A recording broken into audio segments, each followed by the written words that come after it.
pasamos a la sesión de esta tarde, que está a cargo de Jesús Peláez, que es catedrático de la Universidad de Córdoba, que nos va a hablar sobre Jesús de Nazaret, resistencia frente al poder. Y lo va a presentar Antonio Mialdea. Así que, Antonio, cuando quieras. Pues muchas gracias, Margarita. Independientemente de la dilatada trayectoria académica de nuestro conferenciante, para la que necesitaríamos mucho tiempo y del que ahora daré solo unas pinceladas, es más un componente emocional el que hoy me embarga al presentar a Jesús Peláez del Rosal, que sin duda es conocido por todos, y a quien yo conozco desde que era un jovenzuelo, y a quien comencé a admirar y respetar desde aquel entonces, prácticamente desde que llega a la Universidad de Córdoba, a la facultad, concretamente a la Facultad de Filosofía y Letras. Jesús Peláez, que nace en Priego de Córdoba, es en la actualidad catedrático emérito de Filología Griega de esta Universidad de Córdoba. Cursó las licenciaturas de Teología en Granada, de Filología Bíblica Trilingüe en la Complutense de Madrid y de Ciencias Bíblicas en el Instituto Bíblico de Roma. Fue alumno de la École Biblique Archéologique Française de Jerusalén y obtuvo el doctorado en Filología Bíblica Trilingüe, también en la Complutense de Madrid. Fundador y editor de la revista internacional Filología Neotestamentaria desde el año 88 del siglo pasado hasta hoy, y de Ediciones El Almendro, editorial en la que se publicaron numerosos volúmenes sobre el Nuevo Testamento y en especial casi todos los libros de su maestro, Juan Mateos, traductor junto a Luis Alonso Schepel de la Nueva Biblia Española. En la actualidad prepara la edición del Diccionario Griego-Español del Nuevo Testamento, iniciada también bajo la inspiración y dirección de su maestro anteriormente citado, el profesor Mateos, obra en la que aplica un método de análisis semántico ideado para la redacción de los lemas del diccionario. Peláez es miembro de la Society for the Study of the New Testament y de la Society of Biblical Literature, en cuyos congresos internacionales ha participado frecuentemente. Es autor de numerosísimas obras y de artículos tanto de investigación como de divulgación relativas al estudio del Nuevo Testamento y su interpretación al judaísmo hispano hebreo medieval. Nos propone esta tarde el doctor Peláez un recorrido por el Evangelio de Marcos, sin duda aquel que más conflicto puede plantear en torno a qué concepción tienen los discípulos de Jesús acerca del mesianismo de este y qué tipo de poder se desprende de este mesianismo. ¿Qué entienden por una parte los discípulos que tenga que ser el poder y qué entiende Jesús de Nazaret? Como autoridad que es en el campo de la filología bíblica, nos mantendrá muy cerca del texto y no entrará quizás tanto en cuestiones de historicidad. Estoy absolutamente convencido de que todos vamos a disfrutar esta tarde con su palabra. Muchísimas gracias. Muchas gracias, Antonio. Jesús, cuando quieras, puedes compartir tu pantalla. Bien, quiero comenzar dando las gracias a Antonio Mialdea por la presentación. Cada vez que lo presentan a uno se da cuenta de la edad que tiene ya y de las de cosas que le ha dado tiempo de hacer en la vida, ¿no? Quiero también dar las gracias a Juanjo Tamayo, que me ha invitado a participar en este congreso por tercera vez. El 3 es un número interesante. 3 veces anuncia Jesús su pasión, 3 veces se lleva a Jesús a Pedro, Santiago y Juan aparte, 3 veces están muy relacionadas con la muerte y la resurrección. Por 3 veces se dirige Jesús a los discípulos en el huerto, 3 son las negaciones de Pedro, hay 3 grupos de gente que se mofan de Jesús en la cruz, hay 3 grupos también de personajes que favorecen o que son favorables a Jesús en la pasión, Simón de Cirene, las hijas de Jerusalén y uno de los ladrones. Bueno, esto ha pasado al castellano con la expresión de a la de 3 va la vencida, ¿no? como decimos en castellano. Bueno, yo no quiero sacar ninguna conclusión, solamente que me sugería este paseo un poco por el número 3 en el Nuevo Testamento, el hecho de que me haya invitado Juanjo por tercera vez. Yo deseo dedicar esta conferencia en recuerdo y de homenaje a Juan Mateos, que fue durante 13 años en Córdoba mi maestro, aunque a él no le gustaba que le dijeran maestro. Yo hice que se viniese de Granada a Córdoba para poder trabajar en un proyecto que era la publicación de una serie de libros de exégesis para entender el Nuevo Testamento, y también su gran obra, lo que él hubiera querido dejar terminado, que era el Diccionario Griego-Español del Nuevo Testamento, que lo dejó en el tercer fascículo y que vamos a publicar ya el sexto. Es un diccionario único en el sentido de que no hay ninguno griego-español para los biblistas. Hay griego-latín, griego-alemán, griego-inglés, pero no hay ningún diccionario griego-español. Y también Juan Mateos, que publicó libros muy conocidos como El Horizonte Humano, Evangelio, Figuras y Símbolos, publicó un comentario, un gran comentario al Evangelio de Marcos, ¿no? Un comentario que en realidad creo que es el mejor y el mayor de los que se han publicado ahora, no solo en España, sino a nivel internacional, ¿no? Juan Mateos, como muchos de vosotros sabéis, fue durante años un pilar y un referente del movimiento de comunidades cristianas. Y yo escribí con ocasión de su muerte en septiembre de 2003 lo siguiente: cuantos lo conocimos tuvimos la gozosa experiencia de encontrarnos ante un creyente moderno que propugnó conciliar en su obra y en su vida la fe cristiana con la razón y la modernidad. Así lo hicieron en el pasado Tomás de Aquino, Averroes y Maimónides, en el mundo cristiano, árabe y judío, como en nuestros días Leonardo Boff, a quien oiremos mañana, Ignacio Ellacuría, Pedro Casaldáliga y Hans King, entre otros, y como no, entre nosotros, y hay que decirlo con orgullo, Juanjo Tamayo, cuya obra tan extensa invita constantemente a este diálogo entre fe y mundo moderno. Cuando se me propuso hablar de Jesús de Nazaret, resistencia frente al poder, me dio la impresión de que el tema de esta conferencia iba por derroteros distintos al resto de las conferencias de este congreso, que giran en torno a la pandemia, la vulnerabilidad del ser humano y los cuidados. Pero no es así, como veremos, pues lo que nos está sucediendo a gran escala es el resultado precisamente de la confrontación de poderes políticos y militares en el ámbito internacional que hacen que el mundo ande a la deriva. La guerra de Ucrania nos ha cambiado el paso. Cuando en Occidente pensábamos en un mundo feliz, en la consolidación de la sociedad del bienestar, después de haber pasado la crisis de las hipotecas y de la pandemia, esta guerra lo está trastornando todo. La pandemia además nos ha devuelto, como hemos oído en estas conferencias, el sentido o la conciencia de la vulnerabilidad y de la necesidad de cuidados que todos, especialmente los mayores, tenemos.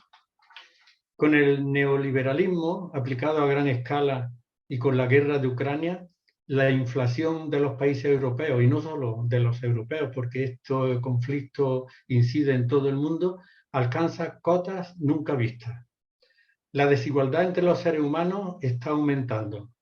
La vida se encarece, las energías incrementan su precio a diario. Como consecuencia, la cesta de la compra sube y las familias más vulnerables se ven con la soga al cuello, haciendo cálculos para ver cómo llegar al final del mes. La humanidad ha vuelto a las andadas. El mundo se ha dividido de nuevo en bloques antagónicos como en tiempos de la Guerra Fría.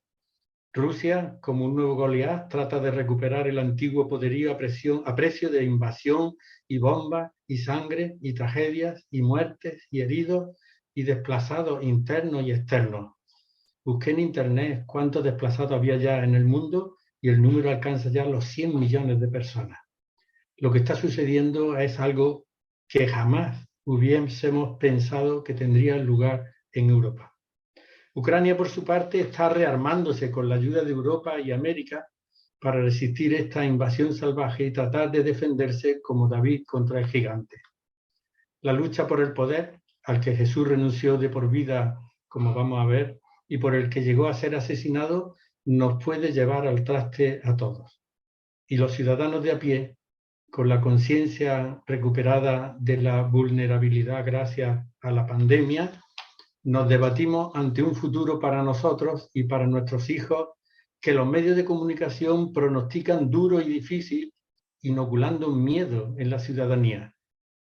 Tal vez, digo yo, para que sea sumisa a los dictados del poder político y económico, humille la cerviz y cumpla las leyes del rebaño, como decía Manuel Vicente en una columna el día 4 de este mes. Todo un paso atrás que nunca hubiéramos imaginado antes de la guerra de Ucrania. Y así está el mundo, metido todavía en el lenguaje de las armas, en el viejo lenguaje de las armas, que proporciona muerte y destrucción inútiles. Ojalá que cambiando de táctica, la diplomacia y la política, lo que nos parece un milagro por ahora, ocupen pronto y en exclusiva el lugar de la guerra como herramienta de construcción del futuro y se pueda recomponer la familia humana dividida. Lo que acabo de decir nos puede servir de trasfondo para esta conferencia cuyo título en el programa era Jesús de Nazaret, resistencia frente al poder. En una versión anterior el título era Jesús de Nazaret, resistencia frente a los poderes. Este título me gustaba más porque distingue entre los distintos poderes que regían la sociedad en tiempos de Jesús.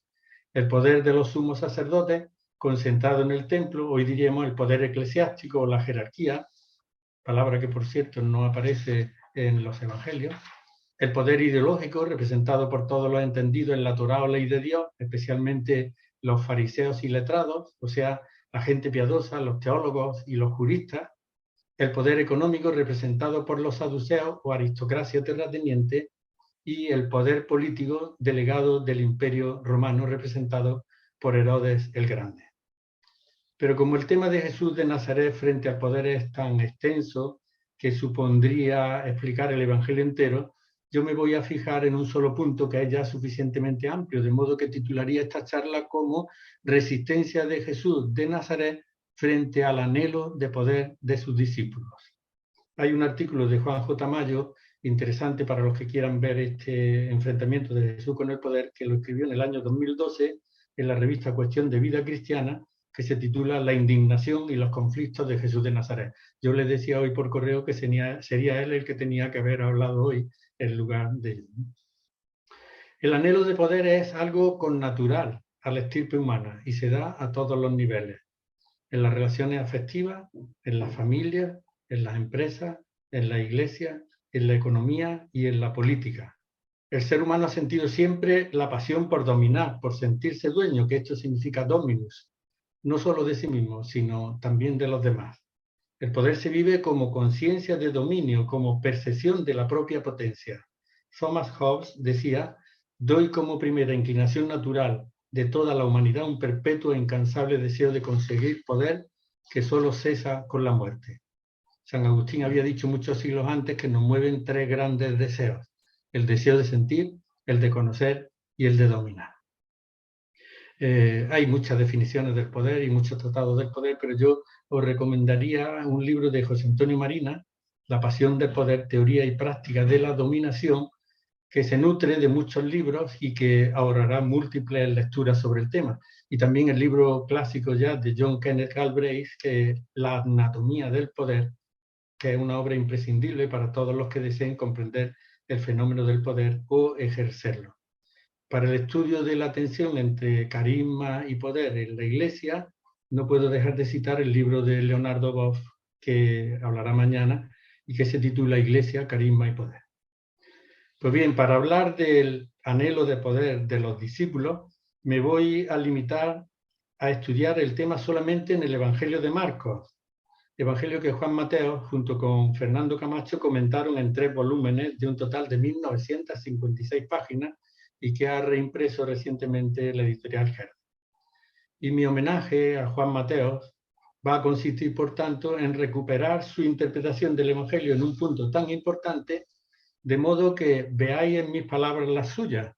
De ahí que a lo largo de esta conferencia no me remita constantemente a este comentario, que es, como he dicho, el más extenso en páginas y creo que el mejor en contenido, no solo en el ámbito nacional, sino a nivel internacional, y cuya lectura detenida recomiendo vivamente.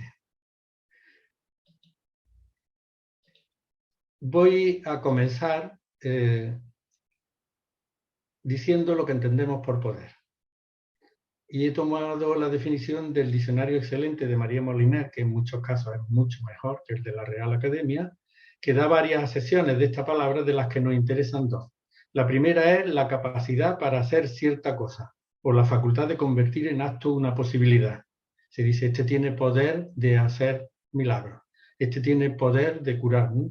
La segunda, cuando se refiere a personas, agrupaciones o estados, la define esta autora como la fuerza para dominar a otros, o dominio o influencia sobre otros. El poder consiste no solo en que otro haga lo que yo deseo, sino también en impedir que el otro haga lo que desea. Y en este sentido hablaremos del anhelo de poder de los discípulos, pues estos mostrarán en 14 ocasiones al menos su deseo de poder, tratando de impedir en todo momento en que Jesús renuncie al mismo. Juan Mateos, en el primer volumen de su comentario al Evangelio de Marcos, dedica una extensa nota a precisar qué es y en qué consiste el poder. Convencido de que la nota distintiva de la tarea evangelizadora de Jesús es su resistencia frente al poder allí donde esté encarnado. Para este autor, los instrumentos del poder son tres. La capacidad de intimidar, que usa la violencia y la coacción y amenaza con el castigo. La capacidad de recompensar, que compra la adhesión con la promesa de estima, riqueza u honores, explotando la ambición de los otros y su deseo de seguridad. Y la capacidad de persuadir, que inculca una ideología que exalta el poder y presenta la obediencia y la sumisión como un bien deseable. Además, el poder se aureola de autoridad en el saber y en el obrar, y explota la ignorancia o la falta de criterio y espíritu crítico. Todo esto lo tenéis mucho más desarrollado en el comentario de Juan.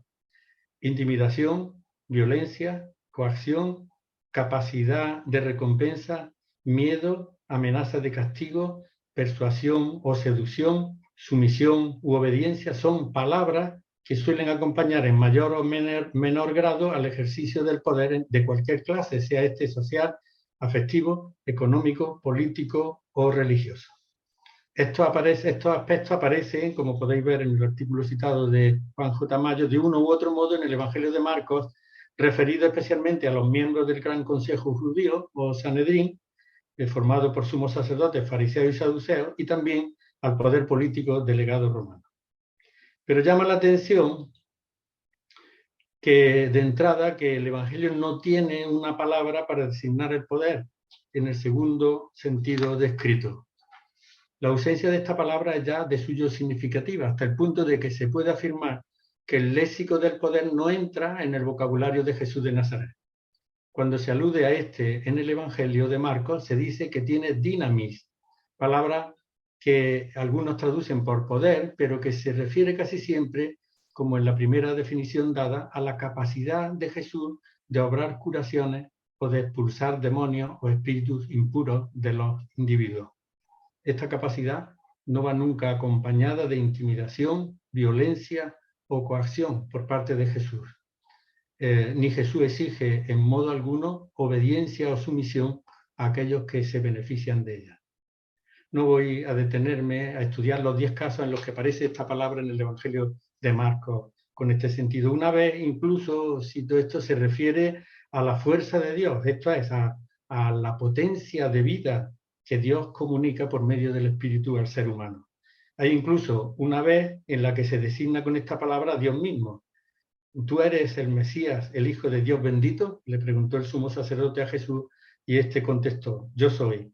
Y veréis al hombre sentado a la derecha del poder, a la derecha de la fuerza, las Biblias traducen a la derecha de la potencia, y llegar entre las nubes del cielo. Texto en el que la derecha de la fuerza equivale a la derecha de Dios. Así que lo que entendemos por poder, según la segunda definición dada, no se encuentra en el Evangelio de Marcos aplicado a Jesús. Hay una segunda palabra en el Evangelio, que en griego se dice exousia, que a veces las Biblias traducen también por poder, y esta palabra aparece como dinamis 10 veces en el Evangelio de Marcos. Pero su traducción correcta, no voy a parar a detenerme ahora para justificar esta traducción, es autoridad. Palabra que María Molinar define como atributo que tienen ciertas personas por razón de su situación, de su saber o de alguna cualidad, o por el consentimiento de los que voluntariamente se someten a ella. Es digno de destacar este último elemento de la exousia, el consentimiento voluntario de los que acatan la autoridad. El poder se impone por la fuerza, la autoridad se acepta voluntariamente. Si en el Evangelio de Marcos no se dice de Jesús que tenga poder, en el sentido anteriormente descrito, sí se afirma que tiene autoridad. Valgan varios ejemplos para mostrarlo. En 1.22, los presentes en la sinagoga estaban impresionados de su enseñanza, pues les enseñaba como quien tiene autoridad, exousia, no como los letrados. Y en 1.27 esta autoridad va en paralelo con la expulsión de los espíritus inmundos.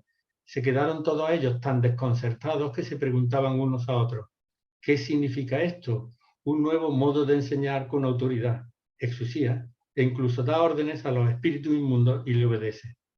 Curiosamente, la autoridad de Jesús se manifiesta en que los espíritus inmundos obedecen sus órdenes. La palabra exousia tampoco tiene que ver con la definición de poder que dimos al principio.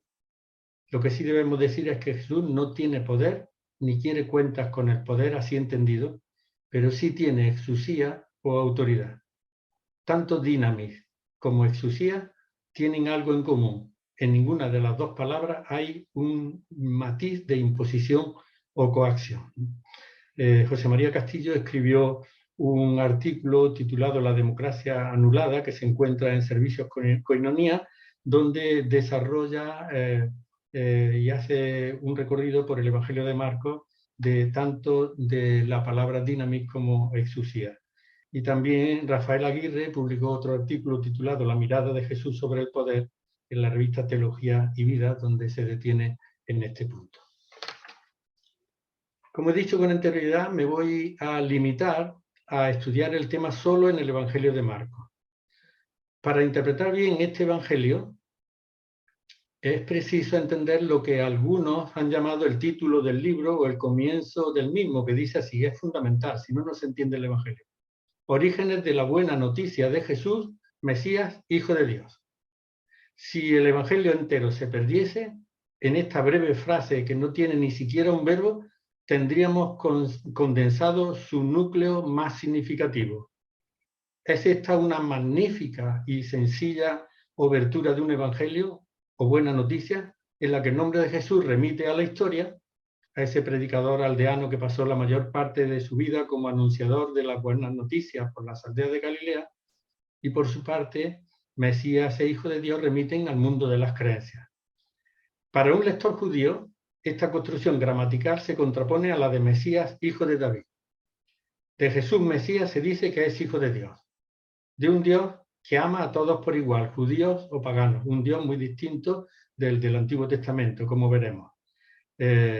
Frente a otro, Mesías, Hijo de David, el esperado por una corriente dominante del pueblo judío, del que se pensaba que iba a restaurar por la fuerza de las armas, como el rey David, la situación de privilegio y de dominio de Israel sobre los demás pueblos. Sabéis que el intento o el proyecto de David era consolidar un ejército para parecerse y poder defenderse de los reinos que rodeaban entonces Palestina. Para un lector judío, esta construcción gramatical, por tanto, de Jesús, Mesías, Hijo de Dios, se contrapone a la de Mesías, Hijo de David. Pero al mismo tiempo que Mesías, Jesús va a identificarse como el Hijo del Hombre. Y este es tal vez el único título que él mismo se aplicó en vida para referirse a sí mismo, aunque siempre seguido de un verbo en tercera persona. Esta expresión está tomada del libro de Daniel, capítulo 7, versículo 13, en el que se habla de un personaje misterioso, descrito como un hijo del hombre, esto es como una figura humana, una figura colectiva que encarnaba el pueblo de los santos del Altísimo, el Israel fiel a Dios, que había de someter a los paganos. Esto es muy importante. Esta es la concesión del Hijo del Hombre en el libro de Daniel. Sin embargo, en el caso de Jesús, como puede verse en la escena del paralítico llevado entre cuatro es el símbolo de los paganos, este Hijo del Hombre no viene a someter a los paganos, sino a perdonarles sus pecados y ofrecerles la plenitud de vida. Vemos de este modo que ya en el mismo título o comienzo del Evangelio se concentra prácticamente el núcleo significativo del mismo. Este Jesús no es un Mesías de poder, sino el Hijo del Hombre, o el modelo del hombre en el que Dios, un Dios que es amor, lo más opuesto que puede haber al poder, se manifiesta. Así que ya desde el principio se puede decir que este Evangelio es un manifiesto contra el poder.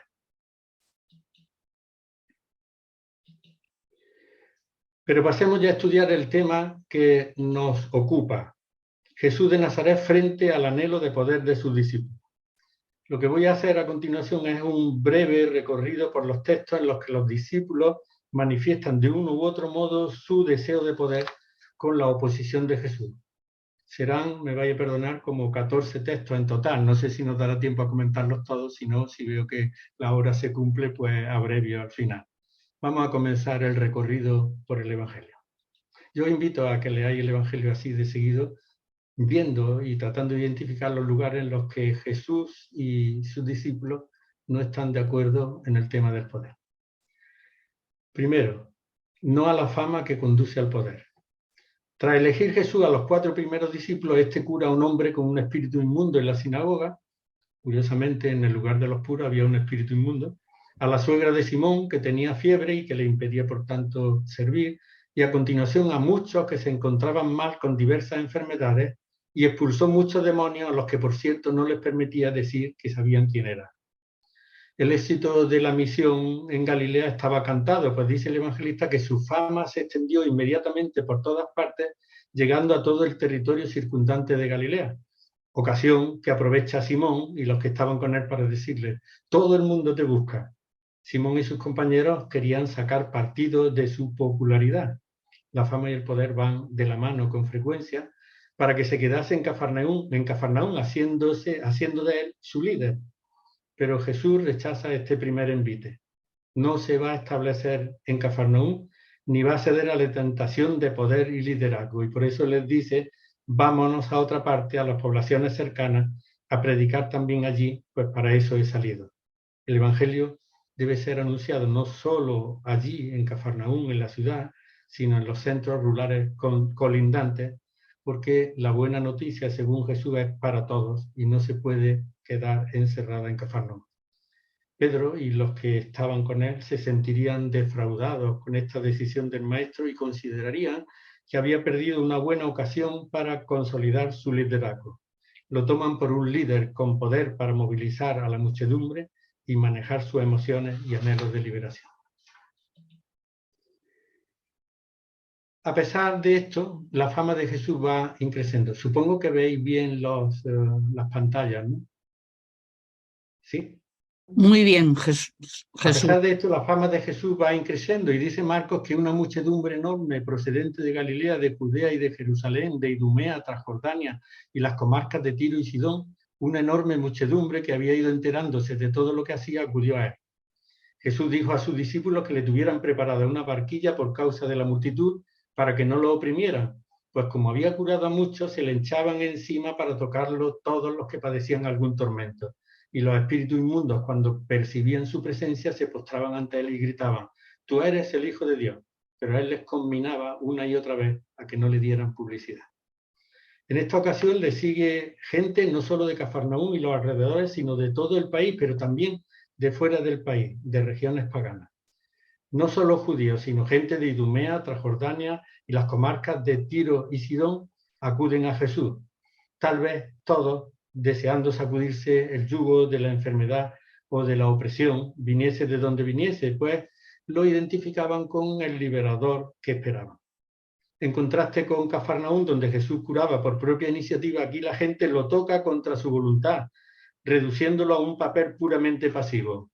Si esto lo traducimos a otros términos, si traducimos este lenguaje figurado a otros términos, puede decirse que los oprimidos que ven en Jesús una esperanza de liberación, no esperan a conocer su programa, sino que pretenden imponerle el propio, que es la obtención de una liberación inmediata sin esfuerzo ni compromiso personal por parte de ellos. No había en esta gente una verdadera adhesión a la persona de Jesús, sino el deseo de utilizarlo. Esperan al líder que prodigiosamente los saque de la opresión en que se encuentran. Pero Jesús no tolera ser manipulado o instrumentalizado.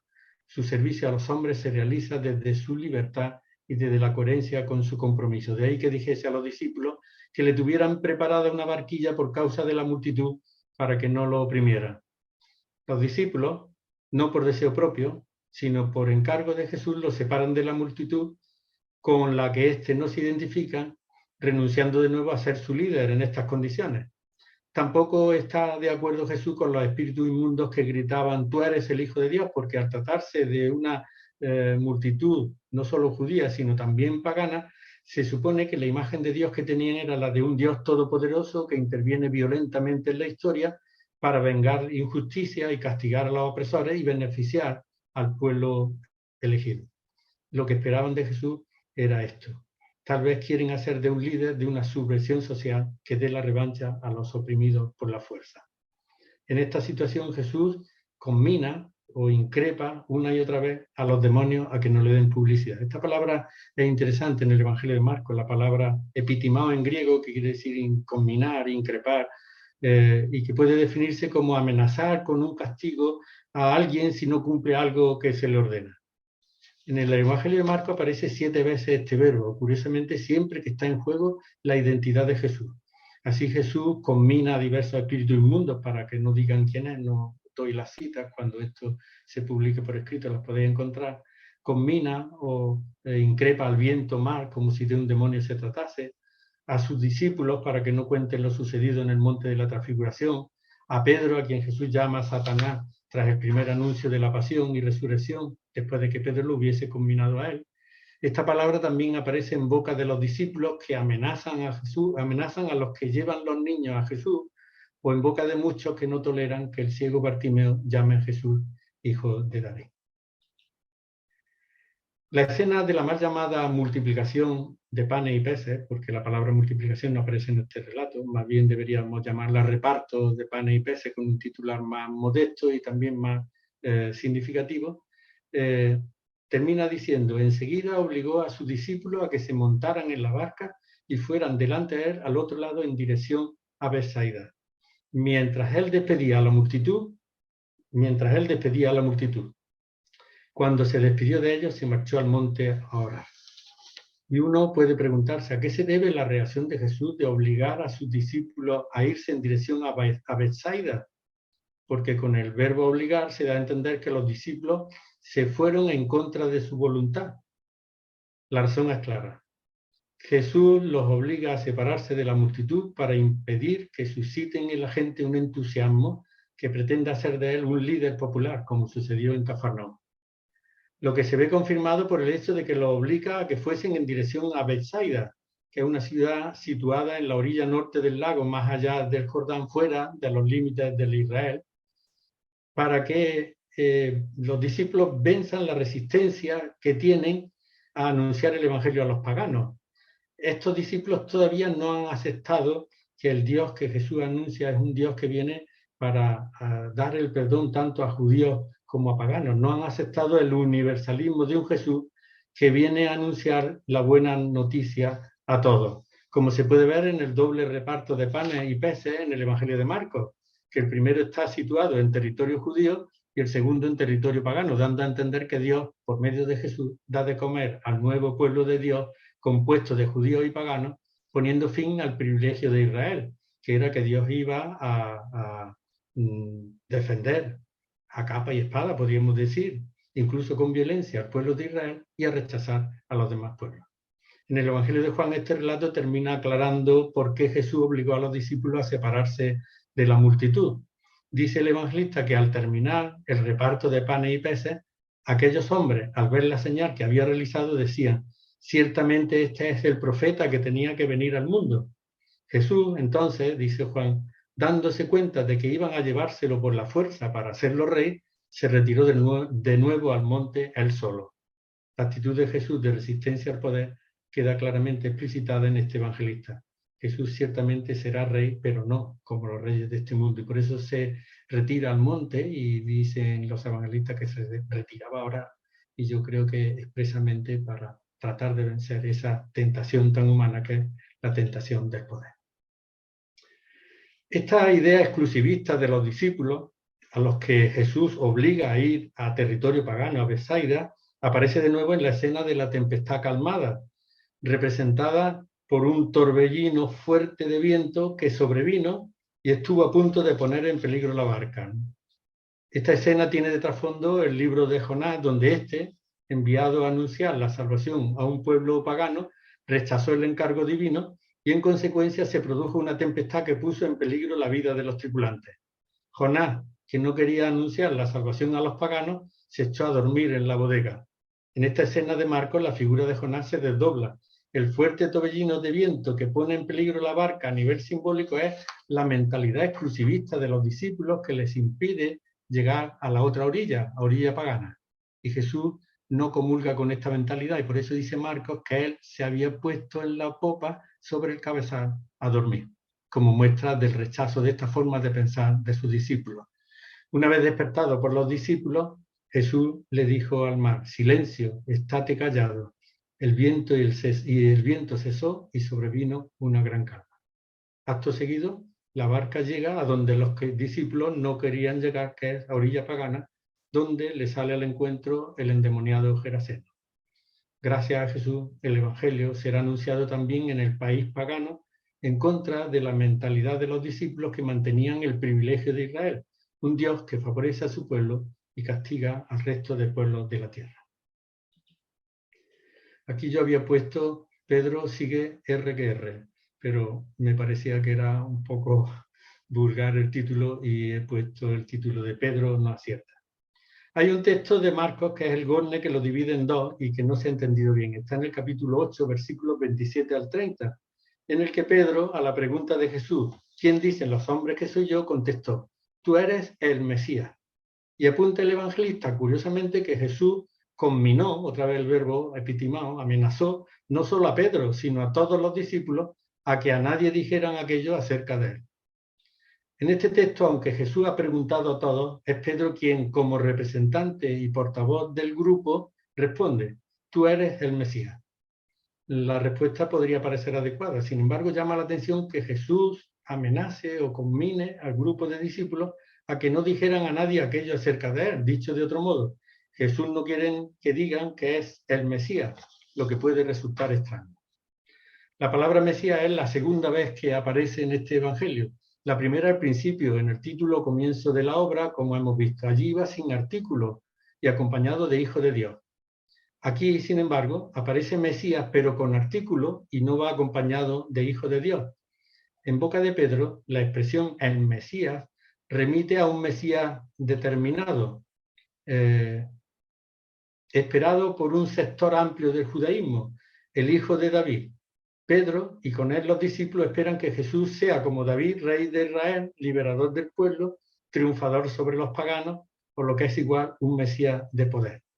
Ahora podemos entender la reacción de Jesús, que conminó a los discípulos a que a nadie dijeran aquello acerca de él, porque él no se identifica con ese modo de ser Mesías, aunque Pedro y con él los discípulos sigan R que R, pues ni entienden ni quieren entender. ¿Quién tiene el dominio, el demonio? ¿Pedro o Jesús? Acto seguido, tras la declaración de Jesús como el Mesías por parte de Pedro y el reproche de Jesús a los discípulos, Marcos trae a colación el primer anuncio de la muerte y resurrección con estas palabras. Entonces empezó a enseñarles que el Hijo del Hombre tenía que padecer mucho, siendo rechazado por los senadores, los sumos sacerdotes y los letrados, y sufriendo la muerte y a los 3 días resucitar.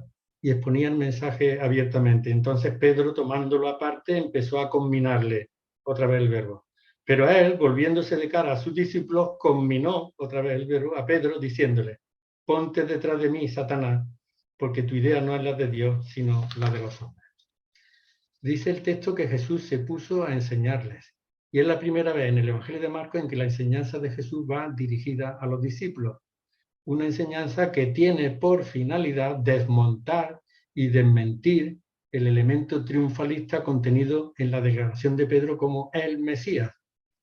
Jesús ahora se refiere a sí mismo no como el Mesías, sino como el Hijo del Hombre, contrapuesto al Mesías esperado, al Hijo de David, figura entendida en clave nacionalista y victoriosa. Ante este primer anuncio de la muerte y resurrección de Jesús, Pedro sigue con su cabezonería. En esta escena se cita a Simón por el nombre de Pedro que le puso Jesús, mejor dicho, por el apodo. Pedro es sinónimo de piedra, hoy diríamos cabeza dura, por negarse a entender a su maestro. A Santiago y Juan les llama hijos del trueno, o sea, truenos, por su carácter fogoso, ¿no? Pedro se dirige ahora a Jesús como si se tratase de un demonio, combinándolo con el mismo verbo con el que Jesús amenazaba a los demonios. Atrincherado en sus ideas nacionalistas y en sus expectativas mesiánicas, con su anhelo de poder, diríamos, Pedro quiere persuadir a Jesús para que intente vencer a sus enemigos por la fuerza, no viendo en la muerte que ha anunciado la entrega voluntaria suya, sino su fracaso. Pedro habla a Jesús como de superior e inferior, pero Jesús se encara a Pedro, a quien tilda de Satanás delante de los discípulos, y lo combina con estas palabras: ponte detrás de mí, Satanás, porque tu idea no es la de Dios, sino la de los hombres. Ponerse detrás del maestro es la condición del discípulo o acólito, que esto significa acoluseo, seguir, ir por detrás. No es Jesús el que debe seguir a Pedro, que ejerce ahora de Satanás, sino Pedro a Jesús. Con su forma de pensar, Pedro se identifica con Satanás, el mismo que había aparecido en el desierto al principio del Evangelio, en las tentaciones, y al que él, con su falsa concepción mesiánica, encarna.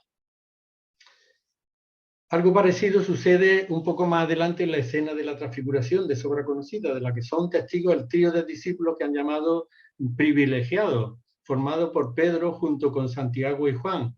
Bueno, yo creo que de estos tres discípulos podemos decir que eran unos discípulos que necesitaban clases particulares intensivas por parte de su maestro, precisamente por no comulgar con el modo de ser Mesías que Jesús propone.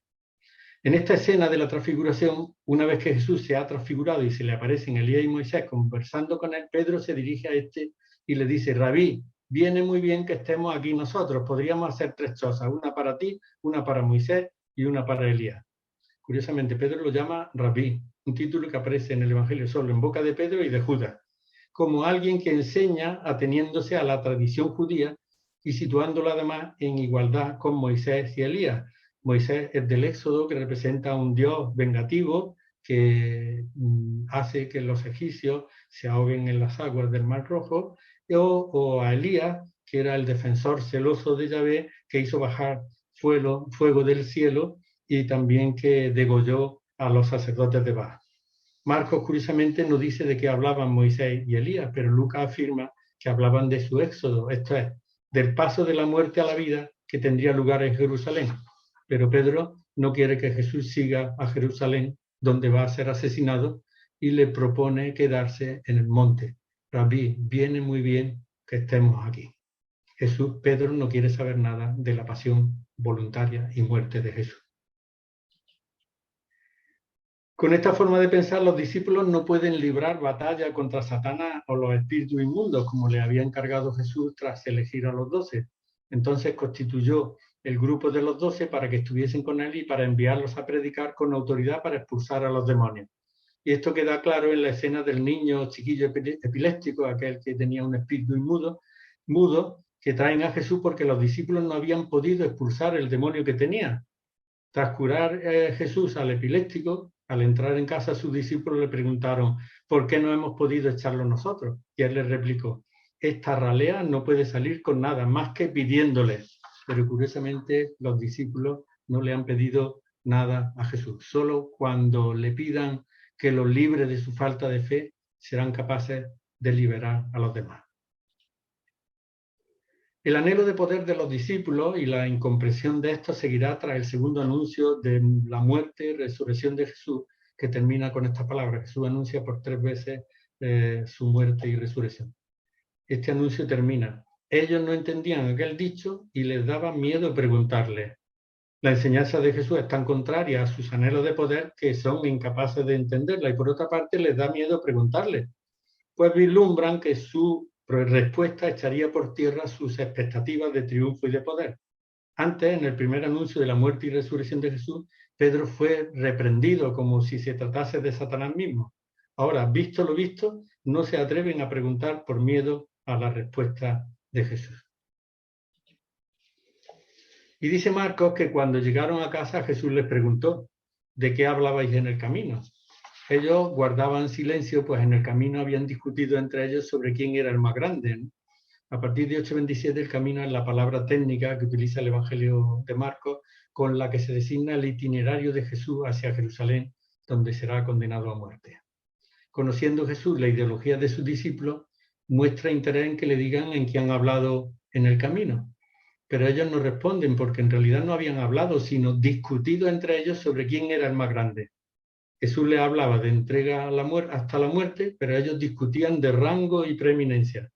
Buscaban ser superiores, no creían en la igualdad, no se han desprendido de la manera de pensar común en el ambiente judío. Son como los letrados que gustan de los primeros escaños en la sinagoga y los primeros puestos en los banquetes. Una vez más aflora la ideología de poder y de preeminencia a la que Jesús planta resistencia. Y ya en la casa, Jesús se sienta, sentarse en la postura del maestro, llama a los discípulos y le ofrece la oportunidad de que reflexionen y cambien de parecer acerca de la actitud que han de adoptar en la casa comunidad. Dice Marcos que entonces se sentó, llamó a los 12 y les dijo: si uno quiere ser primero, ha de ser último de todos y servidor de todos.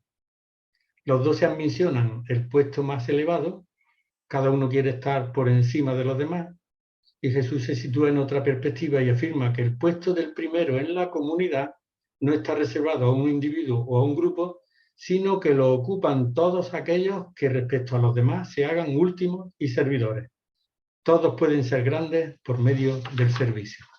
Y añade el Evangelio que cogiendo al chiquillo, al niño, Jesús lo puso en medio de ellos, lo puso en el centro de atención al niño, a alguien que no contaba en la sociedad, lo abrazó en un gesto de familiaridad y les dijo: quien acoge a uno de estos chiquillos como si fuera a mí mismo, me acoge a mí. Y el que me acoge a mí, más que a mí, acoge al que me ha enviado. Dentro de la casa, donde está Jesús y los 12, aparece este personaje, el chiquillo, el niño, topaidion en griego, término que por ir con un artículo determinado tiene un doble significado. Designa tanto a un simple chiquillo como a un joven esclavo o criadito. Por su edad es un niño, uno que no cuenta nada en la sociedad, el último de todos. Y los niños, no veáis cómo los tratamos, ¿no? Los miramos y nos miramos en ellos, no, los niños no contaban en la sociedad. Es el último de todos. Y por su tarea es un criadito, un servidor de todos. Al chiquillo criadito que tiene la misma actitud de Jesús, de servidor de todos, Jesús lo coloca en medio, en el centro, como punto de referencia para el grupo de los 12 que han discutido sobre quién era el más grande. En la misma línea está el texto de Marcos 10, 13, 16, que dice que le llevaban chiquillos o niños para que los tocase, pero los discípulos se pusieron a conminarles, a amenazarlos, el verbo epitimao. Al verlo Jesús les dijo indignado: dejad que los chiquillos se acerquen a mí, no se lo impidáis, porque sobre los que son como estos reina Dios. Os lo aseguro, quien no acoja el reinado de Dios como un chiquillo, no entrará en él. Y después de abrazarlos, los bendecía imponiéndole las manos. En esta ocasión, curiosamente, son, como antes Pedro, ahora los discípulos los que conminan a quienes llevan a los chiquillos para que Jesús los toque, o lo que es igual, para que Jesús les infunda su fuerza vital. Hay un fuerte contraste entre los que llevan los chiquillos a Jesús y los discípulos que los conminan como si tuviesen un mal espíritu, de la misma manera que Pedro había conminado a Jesús. Estos discípulos tienen la misma actitud de Pedro, a quien Jesús llamó, como he dicho, nada menos que Satanás, y están imbuidos de su mismo anhelo de poder. Más aún, estos discípulos no toleran que otros lleguen a Jesús sin aceptar los ideales del judaísmo que ellos tienen. No aceptan que lleguen a Jesús otros, como los chiquillos o criaditos, que renuncian a toda ambición de gloria y dominio de unos sobre otros, ni creen en el privilegio de Israel. Por eso intentan oponerse. La reacción de Jesús es fuerte, de indignación. Es la única vez que en el Evangelio de Marcos Jesús se muestra indignado con sus discípulos, la paciencia que tuvo que tener con ellos, cuyo comportamiento les resulta intolerable. Y les dice: no se lo impidáis. como ya les dijo a los discípulos que veían con malos ojos que uno que no era de su grupo expulsase demonios en su nombre. La actitud de servicio de los chiquillos es indispensable para entrar en el reino de Dios, cuya primicia y anticipo es la comunidad cristiana. Aquí se ha perdido, ¿se sigue viendo las pantallas? Perdón, Ahora- he dejado ahora- de compartir. Comparte otra vez. Se había ido. Bien, Sí. gracias. La reacción de los 12 o de los que siguen a Jesús, que son dos grupos diferentes, está expresada en Marcos 10, 32, 34, donde dice que estaban en el camino subiendo a Jerusalén. Jesús iba delante de ellos y estaban desconcertados. Los que seguían sentían miedo. Como van a Jerusalén unos desconcertados, otros sentían miedo. Esta vez se llevó con él a los 12 y se puso a decirles lo que iba a sucederle. Mirad, estamos subiendo a Jerusalén, al Hijo del Hombre lo condenarán a muerte y lo entregarán a los paganos, se burlarán de él, le escupirán, le azotarán y le matarán, pero a los 3 días resucitará. Continúa el camino o itinerario de Jesús, ahora ya en su recta final hacia Jerusalén, el centro político y religioso del judaísmo, que aparece por primera vez como meta del camino, la ciudad donde a Jesús le espera la muerte. Jesús va en cabeza, a cierta distancia, dice el evangelista, marcando el paso. Va con resolución, dispuesto a enfrentarse a su destino y como animando a los suyos a ir tras él. Con Jesús suben sus discípulos que van desconcertados y los que lo seguían, otro grupo distinto de estos que sentían miedo. Al contrario de las dos predicciones anteriores de la pasión y resurrección, tras este anuncio no se menciona la incredulidad o incomprensión de los discípulos, pero tal vez sea porque lo que sigue lo hará patente.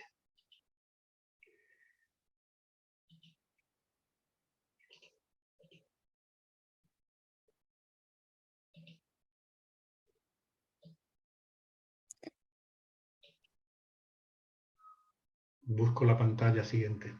Hacia adelante, sí, vale. Se trata de la escena en que Santiago y Juan dejan clara su ambición por el poder.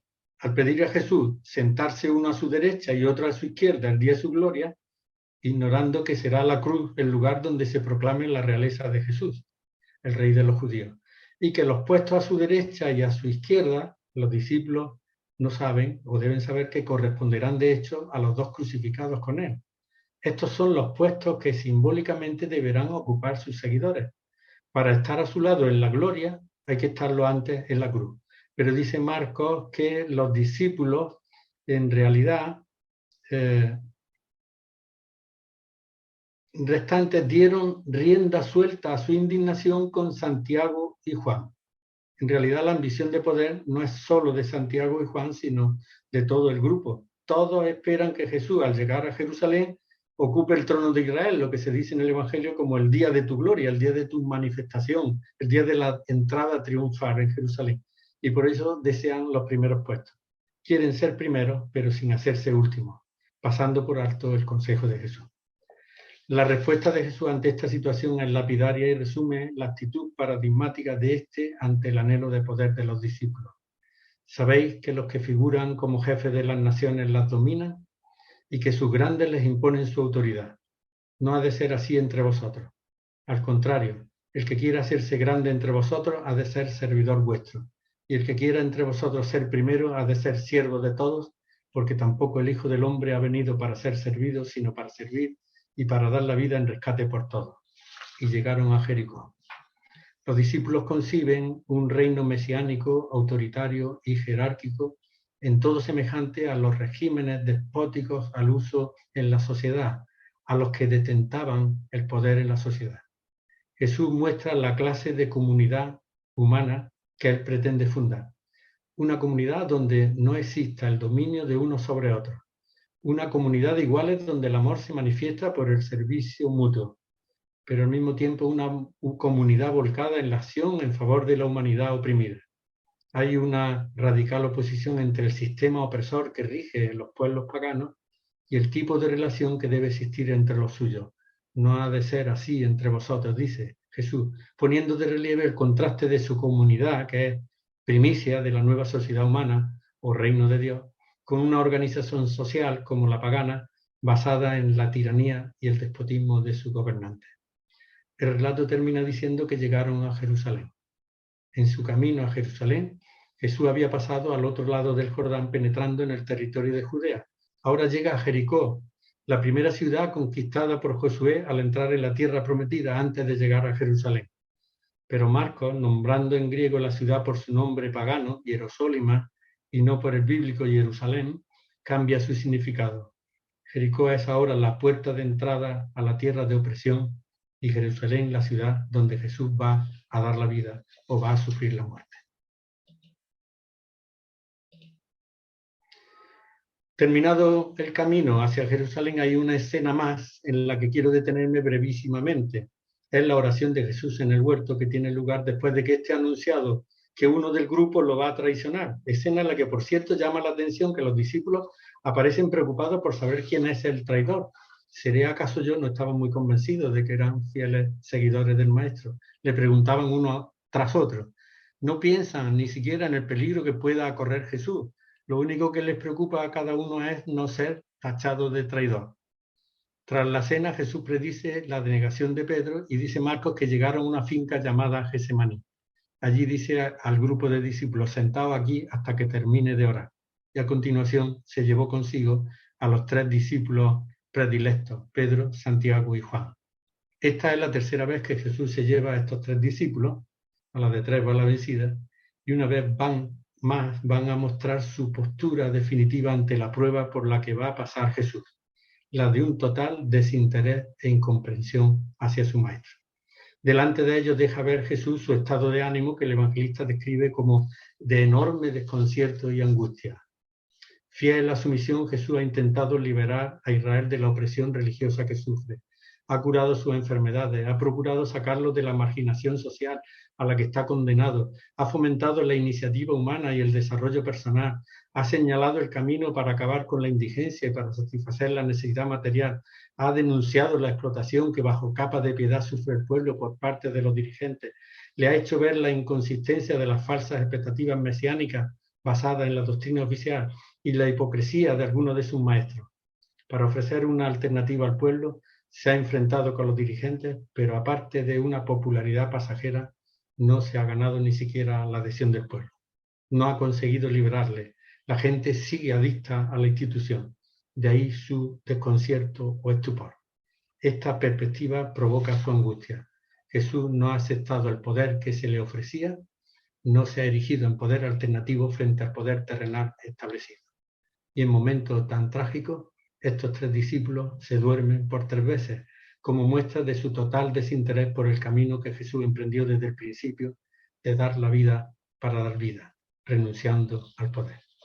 Lo que sucede en el huerto les trae al pairo, pues siguen con la ideología de un Mesías de poder aguardando el triunfo. Jesús, sin embargo, no les dirige ningún reproche. A esta altura sabe que no puede esperar nada de ellos. Están en otra onda. Y termina la escena con la frase de Jesús, levantaos, vamos, que está cerca el que me entrega. Después de su oración, Jesús se muestra resuelto, afronta su destino sin vacilar e invita a los discípulos, sin duda a todos, a acompañarlo. Levantaos, vamos, a asociarse a su entrega. Aunque ahora fallen, esta invitación vale para el futuro, vale para todos nosotros, para todos sus seguidores a través de la historia. Es una invitación a renunciar al poder, a aceptar el camino del amor y de la entrega hasta la muerte, si fuese necesario. A través de todo el Evangelio de Marcos, Jesús ha hecho ver a sus discípulos que el poder no es el camino, sino el servicio y la entrega. Pero ellos no han entendido, pues siguen adheridos a la mentalidad oficial de un Mesías, hijo de David, no hijo de Dios ni hijo del hombre.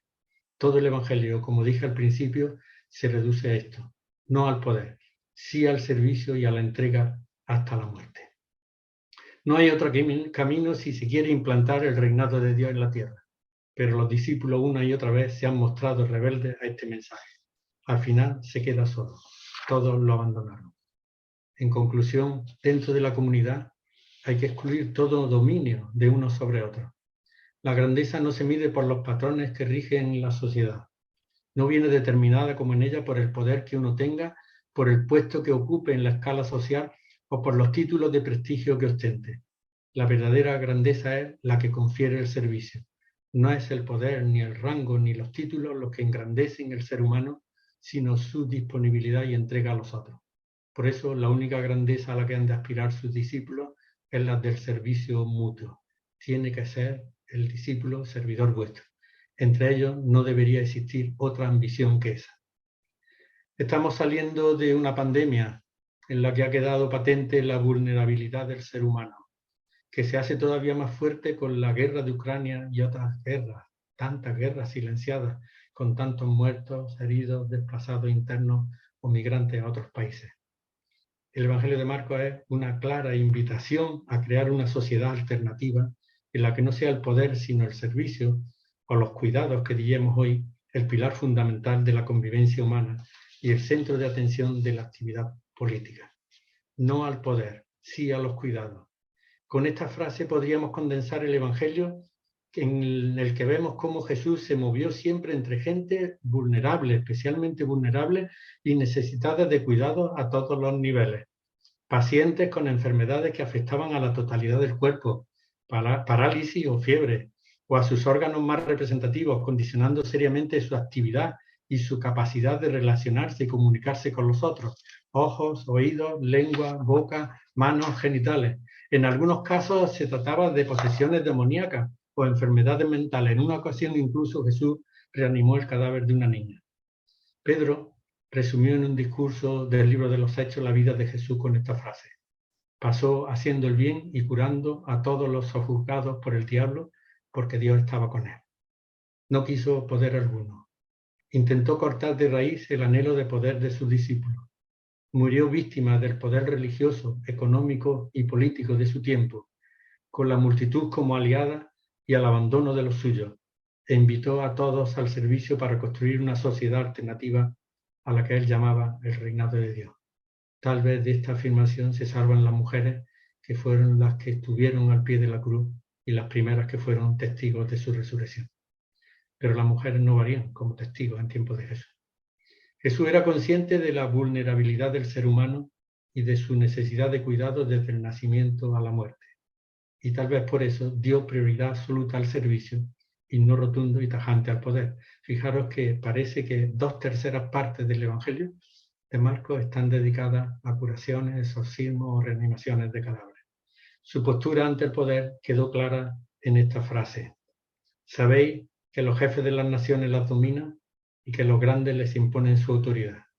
No será así entre vosotros.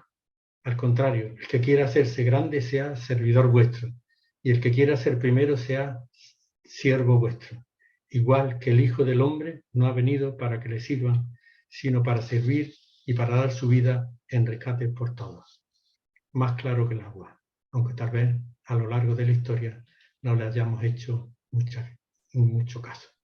Es todo por ahora. Creo que he llegado a 59 minutos y 30 segundos.